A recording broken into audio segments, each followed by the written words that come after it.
Viewers, मैं हूं फ़खर यूसुफ़ज़ई और आप देख रहे हैं डिबेट विद फ़खर। आज की डिबेट में बात करेंगे पाकिस्तान की मौजूदा सूरत-ए-हाल की वजूहात क्या है, इकॉनमी और पॉलिटिकल इंस्टेबिलिटी। आया कहीं ये रुक सकती है? इमरान खान साहब इल्ज़ाम लगा रहे हैं कि जो हमारे आर्मी चीफ़ क़मर जावेद बाजवा साहब हैं, उनको बताया गया कि आप अमेरिका से रिक्वेस्ट करें कि हमें पैसे दे दें, तो ये नहीं करना चाहिए। तो क्या उनके दौर में ये सारी चीज़ें नहीं होती रही? चाइना हो, सऊदी अरेबिया हो या अमेरिका हो, लेकिन एंड क्या होगा इन सारी चीज़ों का, इस पे बात करेंगे और आज इसके लिए मुझे जॉइन कर रहे हैं यूएस से पॉलिटिशियन हैं और एनालिस्ट, सीनियर एनालिस्ट हैं, साजिद ताट साहब जॉइन कर रहे हैं। Thank you very much sir for joining the show. My pleasure, thank you for sir एक बात तो ये बताइएगा क्योंकि अमेरिका कॉल की गई बाजवा साहब की तरफ से, विंडी शर्मन साहिबा को कहा गया कि आप आईएमएफ को फोर्स करें कि वो हमें पैसे रिलीज कर दें। सर क्या हुआ है ऐसा कि मतलब पहले भी हम आईएमएफ से पैसे तो लेते रहे, वो हमें दे भी देते थे, लेकिन अब इस लेवल पे बात पहुंची है कि वो अप्रूव करवा के भी नहीं दे रहे।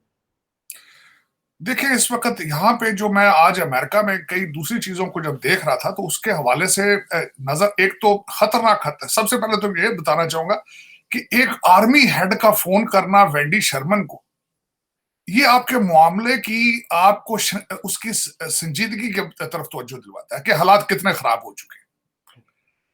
मैं मुसलसल ये कह रहा था कि आपके कर्जे जो हैं दिन दुगनी रात चौगनी तरक्की कर रहे हैं, मल्टीप्लाई हो रहे हैं, क्योंकि वो डॉलरों में आपने देने हैं। दूसरा सबसे बड़ा इंपैक्ट ये था कि आपने पेट्रोल भी डॉलरों में लेना है और आपने अद्वियात भी डॉलरों में लेनी है, और वो किस तरह लेंगे आप। लेकिन मैं इसके 2-3 पॉइंट ये बताना चाहता हूं कि आईएमएफ जो है उन्होंने सितंबर तक अगली मीटिंग कर दी। सितंबर तक आप किस तरह सर्वाइव करेंगे?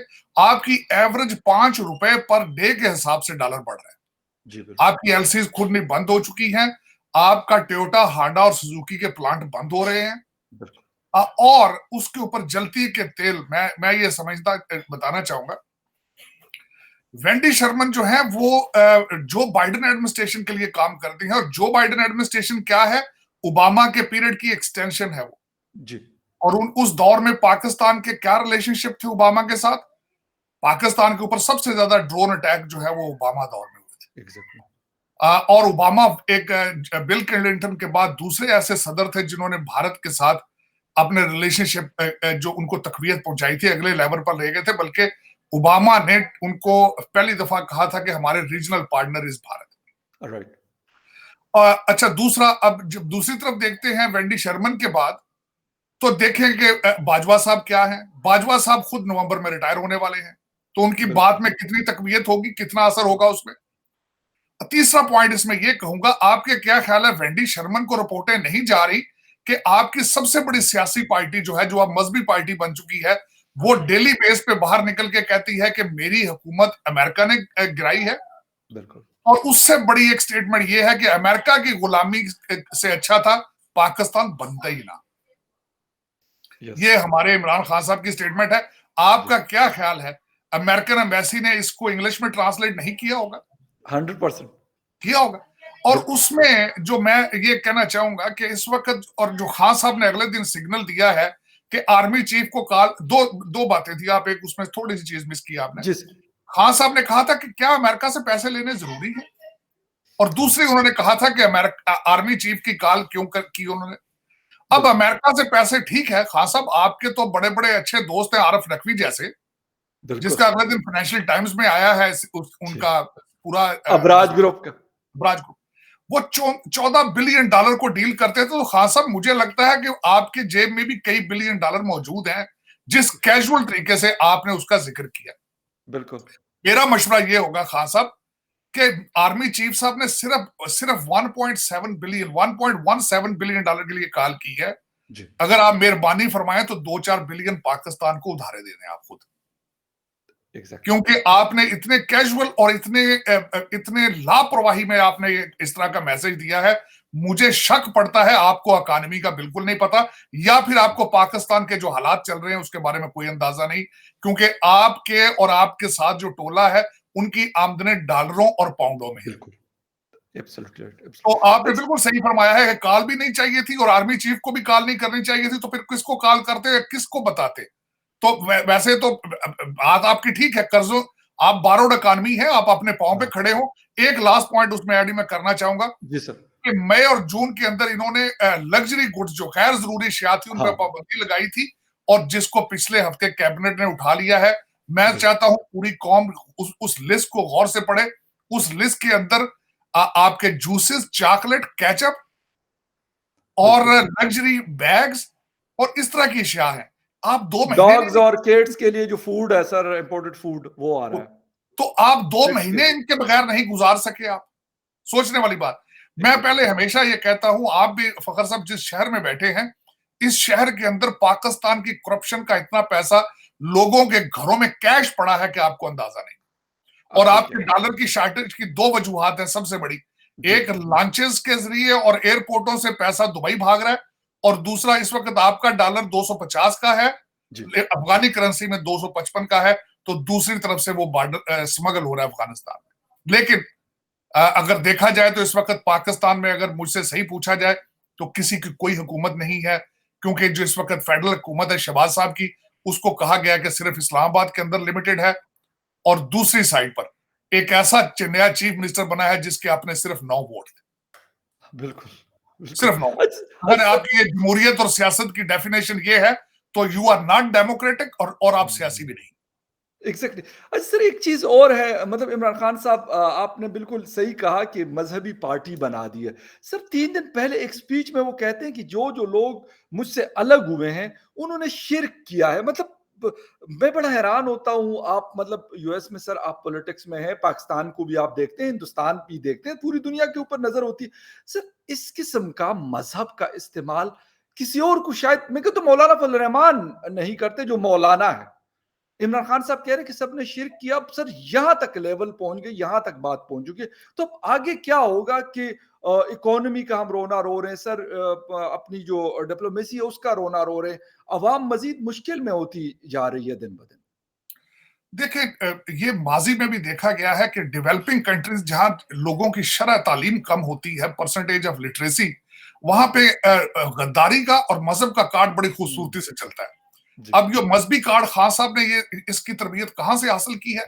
एक तो 9 साल से सूबा सरहद में ये बैठे हैं, तो इनके 2 कार्ड जो वहां से इजाद हुए, एक तो हमारे जो पठान भाई हैं सूबा सरहद में मजहबी ट्रेंड रखते हैं वो, और जी। दूसरा इन्होंने जो एंटी अमेरिकन जो वहां से एक नया एक कार्ड इस्तेमाल सीखा है, क्योंकि वहां पे ड्रोन अटैक अटैक के सबसे ज्यादा मुतासरीन थे। बिल्कुल। दूसरा, वहां पे फौज जो है वो रद्दुल फसाद करती रही, और इनको पता था कि एंटी अमेरिकन सेंटीमेंट है वहां मौजूद, तो इन्होंने वहां से इन दोनों चीजों की तरबियत ली और बड़ी खूबसूरती के साथ उसको चलाया है। उसके कई शवाहिद मौजूद हैं, जिस तरह इनके जलसों में कहा जाता था खास साहब थोड़ा सा मजहबी टच दे दें, अमर बिन मारूफ कर दें। तो लेकिन मैं इसमें फखर भाई as a Pakistani, as a बहसीत पाकिस्तानी अमेरिकन, एक बात ये कहूंगा मैं लाजमी, कि सितंबर 11 के बाद पूरी दुनिया के जो है वो नजरियात और चीजें बदल गई थी। उसके बाद इस वक्त अब पाकिस्तानी कौम को, बच्चों को अमर बिन मारूफ की बत्ती के पीछे लगाना पाकिस्तान के लिए लॉन्ग टर्म अच्छा नहीं होगा। या तो फिर आप तैयारी कर चुके हैं ज़हनी तौर पे।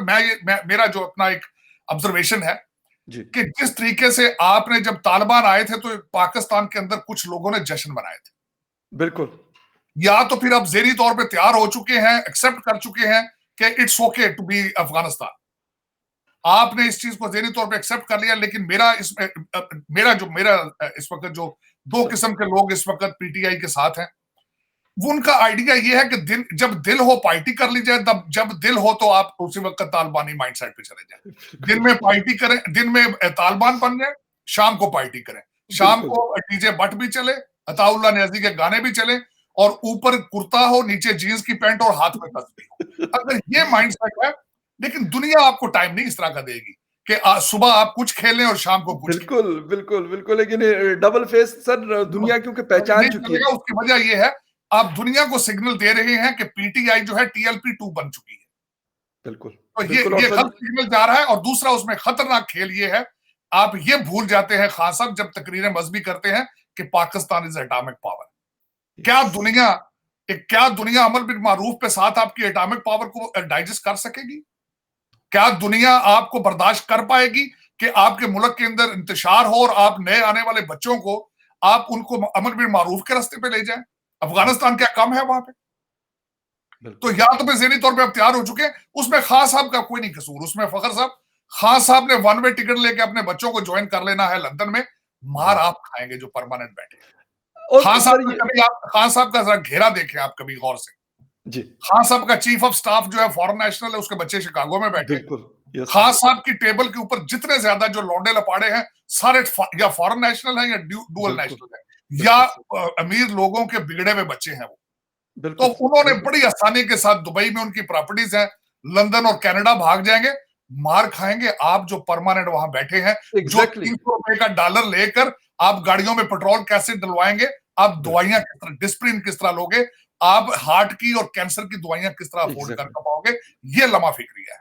सर पूरे मतलब जहाँ पे भी जाते हैं तो यही चीज़ सर यही रोना रो रहे हैं लोग कि मतलब चलें ठीक है पहले कहा जाता था कि जी आम आदमी का डॉलर से क्या है उसके रेट से लेकिन उसका असर तो अब मतलब ये है कि हम तकरीबन तकरीबन 80-90% चीज़ें हम बाहर से मंगवाते हैं तो यकीनन वो पेमेंट डॉलर्स में करते हैं और वो फिर कहते हैं भाई हमने महंगी खरीदी आपको महंगी देंगे इसमें पेट्रोल एक इसीलिए चीज अब महंगा हो रहा है सर। नहीं, एक फखर साहब, एक छोटी सी चीज अर्ज करना सर चाहूंगा प्लीज प्लीज प्लीज सर। कि आप बस्तियों को टच करते जा रहे हैं, छोटी सी चीज आपके आपके पड़ोस में हो रही है, तो गौर जी कीजिएगा, उसमें भी सर। अमेरिका की फॉरेन पॉलिसी की कमजोरी है।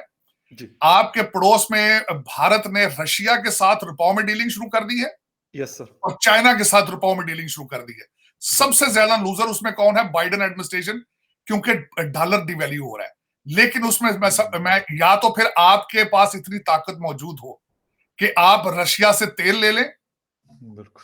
और फिर वो भी रुपयों में लें, लेकिन यहां पे हम्म, आपकी कमजोरी इतनी ज्यादा है कि अगले दिन जो ताशकंद के अंदर आपके बिलावल भुट्टो हाँ साहब गए हैं जी। सितंबर की मीटिंग जो है समरकंद में होने के लिए, उसकी तैयारी के लिए, तो जी। वहां पे जब गए हैं तो रशियन फॉरेन मिनिस्टर से नहीं मिले, जिसके बारे में ये चहमगोइयां हो रही हैं कि वो रशियन फॉरेन मिनिस्टर से इसलिए नहीं मिले क्योंकि आप इस वक्त आईएमएफ के कदमों में पड़े हैं, कहीं अमेरिका माइंड ना कर जाए, अमेरिका नाराज ना हो जाए।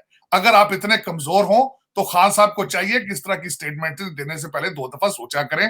और दूसरा, मैं खान साहब ने जो लेटर जेब से निकाला था, उसको मैं खान साहब की बहादुरी नहीं समझता, मैं जो बाइडेन की कमजोरी समझता हूं।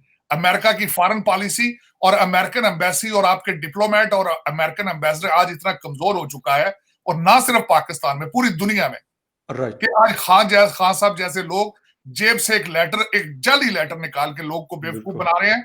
मैं ये जी। कहना चाहता हूं, खासकर खान साहब, आपने 4 साल में कौन सा ऐसा काम किया है जो अमेरिका के खिलाफ हो? आप एग्जैक्टली। जब आप अमेरिकन अफगानिस्तान से निकल रहे थे फौजी, आप उनको सीरीना में बुला बुला के यस उनकी सर। टेक केयर करते रहे हैं। जब बिल्कुल। आपने ओआईसी कराई यहाँ पे, आपने अमेरिकन अंडर सेक्रेटरी को बुला के खाने खिलाए यस। आपने उनको। यस। तो खान साहब, आप एक वाहिद रूलर ऐसे रहे हैं पाकिस्तान के जिन्होंने आईएमएफ को अकोमोडेट करने के लिए लेजिस्लेशन की आपने। यस। तो बिल्कुल। आपको अमेरिका ने तब्दील क्यों करना था? और अमेरिका का अगर उस रीजन में इंटरेस्ट होता तो वो अफगानिस्तान से क्यों निकलता? यस। एग्जैक्टली। और दूसरा एग्जैक्टली। सबसे बड़ी बात यह है कि जी। इस वक्त तो एमबीएस ने जिस तरीके से बाइडेन को जलील किया है, आप हाँ। उसमें आपने कोई बहादुरी नहीं की है। अमेरिका कमजोर है इस वक्त, लेकिन ये अमेरिका कमजोर नहीं रहेगा। अमेरिका के पास सिर्फ दो चॉइसेस हैं, या जी। अमेरिका रिवाइव करेगा या अमेरिका खत्म हो जाएगा इससे आगे। क्योंकि इस सर। वक्त आपके आपके इंडियन ओशन के अंदर चाइना का शिप कैरियर भी जा चुका यस है, sir. American ship carrier yes. भी जा चुका है, और उनका सिर्फ इस वक्त फोकस चाइना पे है। और उनको फैसिलिटेट करने के लिए भारत, दे हैव अंडरस्टूड कि India is the better partner. अच्छा सर एक चीज़ और भी है मतलब साथ हमारे हिंदुस्तान है, इस तरफ पाकिस्तान है। एक टाइम पे दोनों अलग हुए 1947 में। मतलब उन्होंने एक अपनी डायरेक्शन पकड़ी, एक राइट डायरेक्शन पे वो लोग गए। आज उनकी फॉरेन पॉलिसी जयशंकर साहब यूरोप में भी जाके सुना के आ जाते हैं, सर यूएस में भी जाके सुना के आ जाते हैं। रशिया से ऑयल ले रहे हैं, अमेरिका के साथ अच्छे ताल्लुकात हैं, इवन चाइना के साथ 120 बिलियन डॉलर का बिज़नेस करता है। लेकिन सर हम मतलब सरगई लारौब से हमारे फॉरेन मिनिस्टर इसलिए नहीं मिल रहे कि आईएमएफ वाले 1.12 बिलियन डॉलर का जो इंस्टॉलमेंट इशू कर रहे हैं, जो ऐलान हो चुका है लेकिन वो इशू नहीं कर रहे, तो वो बंद हो जाएगा सर। तो हम कैसे मतलब कौन सा ऐसा दिन होगा या टाइम होगा कि हम अपने मतलब डिसीजन पावर हमारे अंदर आएगी और हम कहेंगे हाँ बिल्कुल यार हम झगड़ा नहीं करते बट अपने फैसले खुद करेंगे इस्लामाबाद।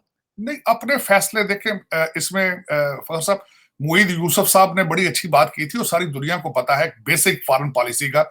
जब तक आप मुआशी तौर पे आजाद नहीं हो सकते, आपकी हकीकी आजादी एक सिर्फ फ्रॉड है। एक जब तक आप अपने पांव पे नहीं खड़े होंगे, आप आजाद नहीं हो सके। खान साहब ने खुद अगले दिन जब बाजवा साहब को क्रिटिसाइज कर रहे थे इंटरव्यू में, इन्होंने खुद फरमाया है कि जब अमेरिका से पैसा आएगा तो उसकी शर्तें साथ आएंगी। लेकिन खान साहब आप अपने पांव पे खड़े थे 4 साल। 4 साल में बताएं आपने कौन सा नया प्रोजेक्ट शुरू किया हो? कर्जे आपने डबल कर दिए थे, आपने एक्सपोर्ट बढ़ाई, आपने इंपोर्ट कम करने की कोशिश की। आपके जो 2 फाइनेंस मिनिस्टर थे, दोनों IMF के मुलाजिम थे। आपने कौन सा ऐसा काम किया था जो आप अमेरिका के सामने खड़े हो रहे थे या किसी दूसरे? अब मैं यहाँ पे ये बताना चाहूंगा कि देखें डिफरेंस। आप 1947 की बात कर रहे हैं, हम 3-4 कौमें इस रीजन में, हमारा DNA सेम है। बिल्कुल। आप भारत तो 1947 में था जब आपसे बांग्लादेश अलग हुआ, उनकी हालत देख लें आप। वो आज कहां है, आप कहां खड़े? 90% का इस वक्त डॉलर है वहां। तो आप में से आपने तरक्की की है, बहुत तरक्की की है, लेकिन आपने तरक्की की है दुबई में, लंदन में, न्यूयॉर्क में और टोरंटो में की है। अब मैं आपको यह बताना चाहूंगा कि आपके पाकिस्तानी 10वें नंबर पर है दुबई में प्रॉपर्टियां खरीदने में, और आप पहले नंबर पर हैं स्विट्जरलैंड में। मैंने जब आज से 3-4 साल पहले स्विस बैंकों के फ्रॉड की चीजें, जब ये कहा जाता था कि जरदारी साहब का पैसा वापस लाया जाए, तो उस वक्त मैंने स्विस बैंकों की डिटेल पढ़ी थी। तो आप हुजम के लिहाज से, साइज के लिहाज से आप बहुत छोटे हैं भारत से, लेकिन वहां पे जो पैसा पड़ा है स्विस बैंकों में, आप भारत से आगे थे। आपने तरक्की की है तो सिर्फ पाकिस्तान के अंदर नहीं की, आपने बाहर बहुत तरक्की की, इसमें कोई शक नहीं। लेकिन एक बात है, मैं हमेशा एक बात कहता हूं कि Nations cannot survive without nationalism. और मैं सबसे बड़ा दुख, मैं आज आपके सेगमेंट पर ही बैठा हूं, मेरा कोई इंटरेस्ट नहीं है पाकिस्तान की किसी पॉलिटिक्स में, मेरी किसी पार्टी के साथ कोई रिलेशनशिप नहीं है ना, मैं चाहूंगा, I am an American and I am happy with it. लेकिन दुख होता है जब मादरे मिल्लत के कपड़े फाड़े जा रहे हो, और पिछले 74 साल से फाड़े जा रहे हैं, और वो कहते हैं नो रिलीफ इन साइट। मुझे खुद आज ये ख्वाहिश है कि मुझे पता चले कि फला इंस्टीट्यूशन पाकिस्तान को बचाएगा, फला जो फर्दे वाहिद है वो बचाएगा। आज आपकी अदालतों में भी सियासत है, आपकी एस्टेब्लिशमेंट में भी सियासत है, और ब्यूरोक्रेसी आपने डरा दी है, क्योंकि आपके अमीर अल मोमिनीन ने कहा है कि हमने ब्यूरोक्रेसी की लिस्टें बना दी। हमने लिस्टें बना ली हैं जिन पुलिस वालों ने PTI के MPs और MNAs के घरों पे छापे मारे थे, हम उनको इबरत का निशान बना देंगे। तो आपकी डायरेक्शन क्या है? अफगानिस्तान नहीं तो और क्या है? अच्छा, आप उससे तरक्की करें तो शायद सोमालिया बन जाए आप, लेकिन आपकी तरक्की की ख्वाहिश, आपको ख्वाहिश डेवलप करनी होगी तरक्की की। आज मैं बात कर रहा था, अगले दिन मैं जो सोच रहा हूं, लोग जो सोच रहे हैं पाकिस्तान का सोल्यूशन क्या है, तो आप जरा देखें सोल्यूशन। किसी से पूछा आपके फाइनेंस एक्सपर्ट से, तो उसने कहा हम अपनी लेबर को मजीद मिडल ईस्ट में भेजेंगे। आपके पास, आप लेबर को, आप अपनी स्लेवरी को एज ए प्रोडक्ट बेचते हैं दुनिया में। अब वो होता क्या है, हमारे पठान और पंजाबी सारे बेचारे जाके मिडल ईस्ट और यूरोप में पैसे भेजते हैं पाकिस्तान, और उससे क्या होता है? आपकी रूलिंग एलीट की प्रॉपर्टियां बनती हैं लंदन में और टोरंटो में, उनके बच्चों की ट्यूशन फीसें जाती है, आप उनके खून को बेचते हैं। तो आप उसकी इबरत, उसका आप रिजल्ट देख लें, क्या निकलेगा? उसका रिजल्ट निकल रहा है। मेरा मकसद, आप मुझे कल किसी ने पूछा बिलावल भुट्टो साहब ताशकंद के, उसके बारे में आप क्या कहेंगे? मैंने कहा मैं यही कहूंगा कि बिलावल भुट्टो साहब को ये नहीं पता कि मेरे वापसी पर जाने तक वो गवर्नमेंट रहनी भी है कि नहीं रहनी। तो अगर उनको ये नहीं पता, तो आपकी इज्जत भी उतनी लोग करेंगे। क्रिटिसाइज किया जा रहा था कि जयशंकर मुंह उधर करके बैठे, ये उधर पर करके बैठे। अगर आप एक मिनट के लिए सोचे, आप जयशंकर हो, तो आप बिलावल भुट्टो को कितनी रिस्पेक्ट देंगे कि जब पता हो कि इसके पास ना मैंडेट है, ना इसके गवर्नमेंट का पता है, और पाकिस्तान जो वो उसके बारे में प्रेडिक्ट हो रहा है 300 रुपए का डॉलर होगा, तो बिल्कुल जयशंकर उतनी इज्जत देगा जितनी दी है उसने। बिल्कुल सर। अच्छा सर, एक तो सर ताशकंद वाला मामला है, दूसरी तरफ सर चाइना और अमेरिका, नैन्सी पेलोसी साहिबा का गालिबन विजिट शुरू हो चुका है एशिया का। वहां पे भी अमेरिका US आमने सामने, और अगर अमेरिका की जंग होती है तो पाकिस्तान के पास और कोई चॉइस नहीं है, लेकिन जाके वो चाइना को जो भी कर सकता होगा वो जाके अपनी फौजें भेजेगा या जो भी करेगा। सर ये कैसा मतलब आप देख रहे हैं? और व्लादिमीर पुतिन साहब का एक स्टेटमेंट आया है कि America is the big threat for the Russia. मतलब वो चाइना को समझ रहा है अमेरिका, और रशिया जो है वो अमेरिका को थ्रेट समझ रहा है। तो सर ये हो क्या रहा है? मतलब इस रीजन में लगता है कि आइंदा भी कुछ इस किस्म की चीजें होने वाली हैं। देखिए, इन्होंने तकरीबन अमेरिकन जो है, इन्होंने तकरीबन आज से 5-6 साल पहले इन्होंने जॉर्ज बुश जूनियर के दौर में एक अमेरिकन जो थे, जो स्कॉलर थे, और उन्होंने यहाँ से उन्होंने सबने मुझे याद है उन्होंने एक आर्टिकल भी लिखा था। इन्होंने उस दौर से एक माइंड बना लिया था कि अमेरिका के लिए सबसे बड़ी थ्रेट चाइना है।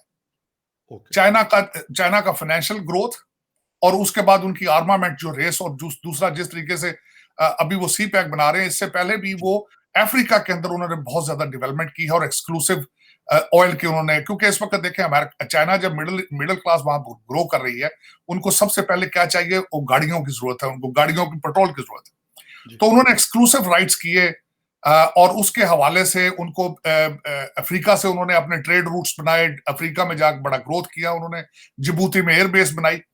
तो अमेरिका इन चीजों को ऑब्जर्व कर रहा था, तो इसीलिए साउथ चाइना सी के अंदर उन्होंने आके, क्योंकि वो सबसे बड़ा ट्रेड रूट है चाइना का, तो उस पे आके उन्होंने रोकने की कोशिश की। उन्होंने नए क्वाड बनाए, उसके बाद एशिया में आए वो। तो असल में इस वक्त, और दूसरी बात ये हुई कि चाइना और रशिया का अलायंस हुआ आपस में। चाइना रशिया जो है, क्योंकि पुतिन साहब को बड़ी समझने की जरूरत है, हम सब लोगों को जो एशिया से हैं, क्योंकि पुतिन साहब is a KGB trend person, he is not an ordinary person. वो केजीबी स्टाइल सोचते हैं, और उनका ख्वाब है कि वो जो रशिया, पहले रशिया था, ग्रेटर रशिया, वो सोवियत यूनियन, उसको इकट्ठा किया जाए, या असर और रसूख जो कम हुआ था उसको बहाल किया जाए। अब उस साइड पे रशिया और चाइना के दोनों का अलायंस हुआ। यहाँ पे जो दूसरा फार्मूला है चाइना का, जो कहा जाता है वन चाइना, कि ताइवान चाइना का हिस्सा है और उसको वो टेक ओवर करेगा रिगार्डलेस हाउ। और उसमें सबसे बड़ी सेंसिटिव बात यह है कि इस साल वहां पे प्रेसिडेंट शी के थर्ड टर्म इलेक्शन होने वाले, तो उनके लिए that's why Taiwan is very sensitive for them.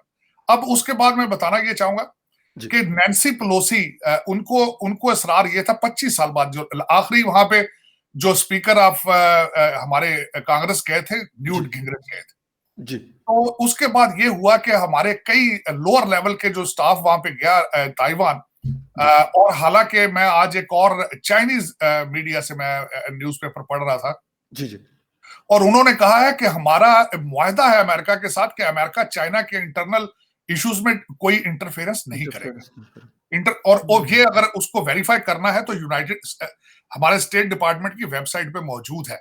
और बाइडेन साहब कई दफा कह चुके हैं कि we are not interested in Taiwan, independent Taiwan. और उसके बाद मैं ये बताना चाहूंगा, 2018 से लेकर आज तक 20 सरकारी दौरे हुए हैं, और बाइडेन एडमिनिस्ट्रेशन 2018 से आज तक 20 हैं, लेकिन 6 दौरे जो हैं वो बाइडेन एडमिनिस्ट्रेशन के दौर में हुए, हाई ऑफिशियल्स के।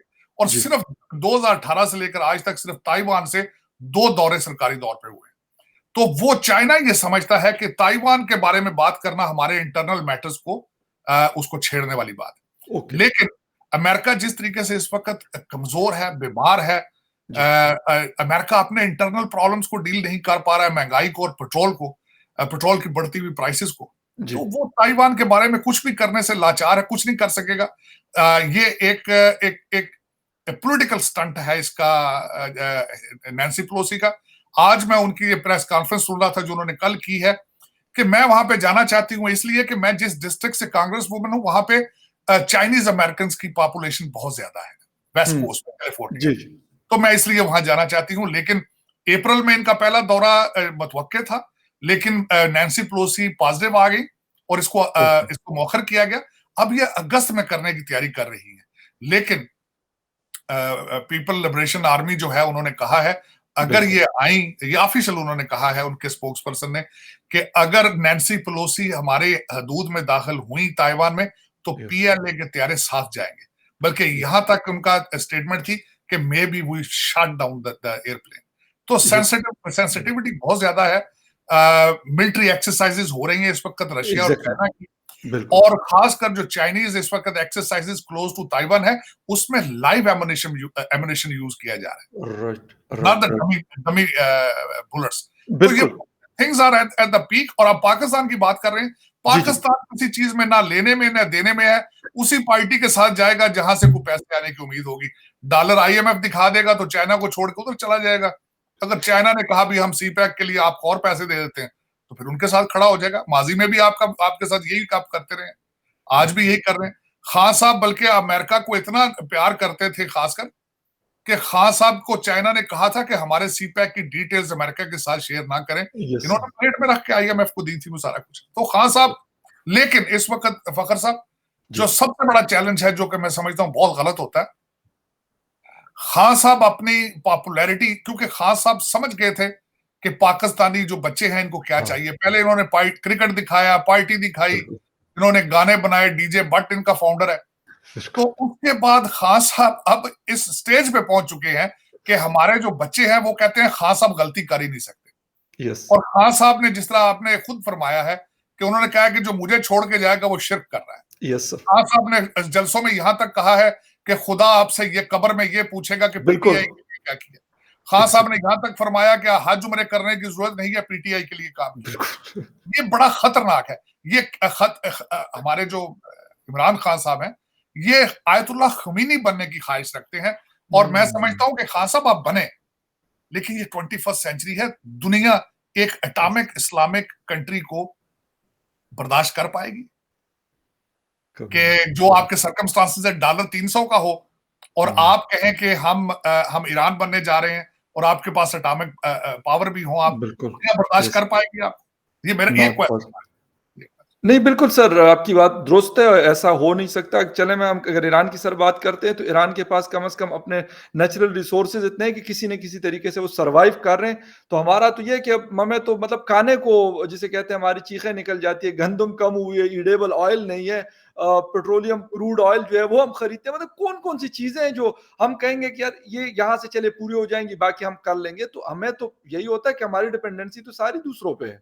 हमारे लिए तो मुमकिन नहीं है, लेकिन खैर आपने खान साहब का जो स्केच बनाया बड़ा ज़बरदस्त लगा मुझे और बहुत अच्छा बनाया। Thank you very much sir, आपके टाइम का बहुत शुक्रिया। संडे को आपने टाइम दिया and thank you very much viewers for watching debate with Fakhar. Thank इससे यू सो किसी और मच। डिबेट में फिर मिलेंगे, तब तक के लिए take care and bye. My pleasure. Thank you thank sir. Thank you.